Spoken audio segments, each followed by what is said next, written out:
Assalamualaikum warahmatullahi wabarakatuh. Apa khabar sahabat-sahabat semua daripada SSP TMB?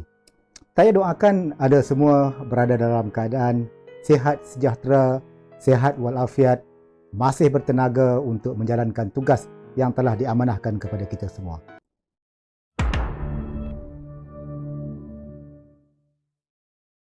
Hari ini saya akan berkongsi satu kisah yang boleh menjadikan manfaat kepada kita semua dalam usaha kita untuk melaksanakan tugas yang lebih berkesan kepada syarikat yang kita sayangi ini.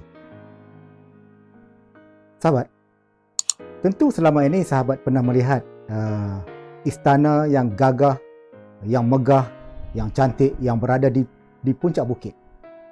Ya? Dan dia dibina oleh masyarakat yang lebih awal daripada kita, mungkin beratus beribu tahun dahulu. Saya hendak membawa satu kisah bagaimana seorang maharaja pada zaman dahulu yang berhasrat untuk membina sebuah istana yang cantik, yang megah, yang tersergam indah di puncak bukit. Dan hasrat raja itu adalah apabila rakyatnya melihat istana itu, rakyatnya akan mengeluar perkataan, wow, di sini maknanya teruja dengan kecantikan dan kemegahan istana yang berada di puncak bukit itu. Jadi untuk membina istana ini, maharaja memerlukan satu pasukan daripada kalangan rakyatnya yang boleh bekerja sama dengan beliau untuk membina istana idaman beliau. Apa yang dibuat oleh maharaja tersebut? Maharaja mengaturkan satu strategi untuk menilai kesesuaian rakyatnya untuk dipilih menyertai pasukan pembinaan istana itu. Pada satu hari, maharaja telah membawa pekerja-pekerja istana yang dipercayainya ke satu jalan. Jalan ini adalah satu jalan yang nak menuju ke puncak bukit yang mana istana itu akan dibina. Bersama rombongan daripada istana ini, mereka membawa seketul batu besar. Dan batu besar itu telah diletakkan di tengah-tengah jalan nak menuju ke bukit tersebut. Dan setelah itu maharaja menyuruh pekerja-pekerja istana kembali dan maharaja masih lagi tinggal di situ dan beliau telah bersembunyi di sebalik semak tidak jauh daripada batu berkenaan untuk melihat bagaimana reaksi rakyatnya apabila melalui kawasan tersebut. Dari kejauhan maharaja mendapati ada sekumpulan anak muda berjalan dengan gembira, bertepuk, bergelak, berketawa, dan apabila sampai di batu tersebut, mereka terus berkata, siapakah yang mempunyai fikiran yang singkat meletakkan batu besar di tengah jalan dan menghalang laluan ke puncak bukit? Jadi mereka menyalahkan orang sana, menyalahkan orang sini, tetapi mereka tidak mengalihkan batu itu. Sebaliknya terus berlalu daripada situ dengan kata-kata menyalahkan pihak yang lain.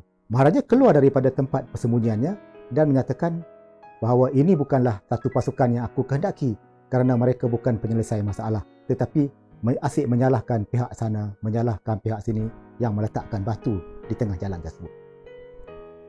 Selepas itu, maharaja kembali kepada belukar tempat beliau bersembunyi dan daripada kejauhan, maharaja tadi melihat satu lagi kelompok anak muda yang berjalan menghampiri batu berkenaan. Dan apabila sampai ke batu berkenaan, mereka terjerit, ada batu di tengah jalan. Adakah tsunami telah menolak batu ini ke tengah jalan? Mereka jerit, mereka panik dan terus berlalu pergi. Setelah itu maharaja kembali ke batu tersebut dan berkata, ini juga bukanlah orang yang boleh dipilih untuk menyertai pasukan maharaja kerana mereka ini panik. Mereka panik, tak tahu nak buat apa-apa, panik. Menjerit sana, menjerit sini, panik dan terus berlalu pergi.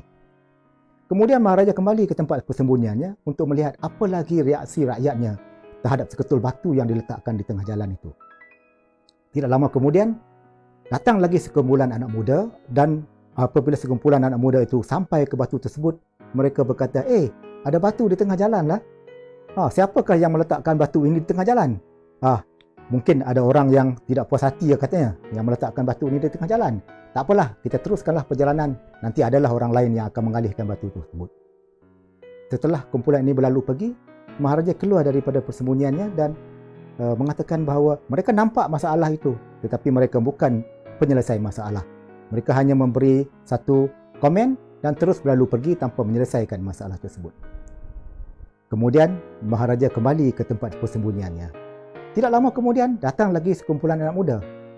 Mereka daripada kejauhan, maharaja mendapati mereka ini bergelak ketawa, bergurau senda, dan apabila sampai di tempat batu tersebut, salah seorang daripada mereka berkata, kawan-kawan, tengok di depan kita ni adalah seketul batu yang besar dan ia menghalang laluan untuk ke bukit. Apa kata kalau kita ubah batu ini ke tepi? Dan saya seorang diri tidak dapat mengubah batu ini ke tepi. Kita berlima mesti bekerjasama untuk menolak batu ini ke tepi. Dan apa mereka buat? Mereka bergabung tenaga dan menolak batu ini ke tepi. Dan setelah batu itu berjaya ditolak ke tepi, mereka mendapati di tengah jalan, di bawah batu tersebut, terdapat sebuah kotak.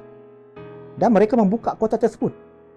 Dan mereka mendapati ada satu perkataan di situ, "Tahniah, Anda telah berjaya menyertai pasukan Maharaja untuk membina istana impian Maharaja di puncak bukit ini." Dan ada lagi satu perkataan di situ, perkataan yang merupakan justifikasi kenapa Maharaja memilih kumpulan ini, ada cluenya kepada pasukan yang keempat ini.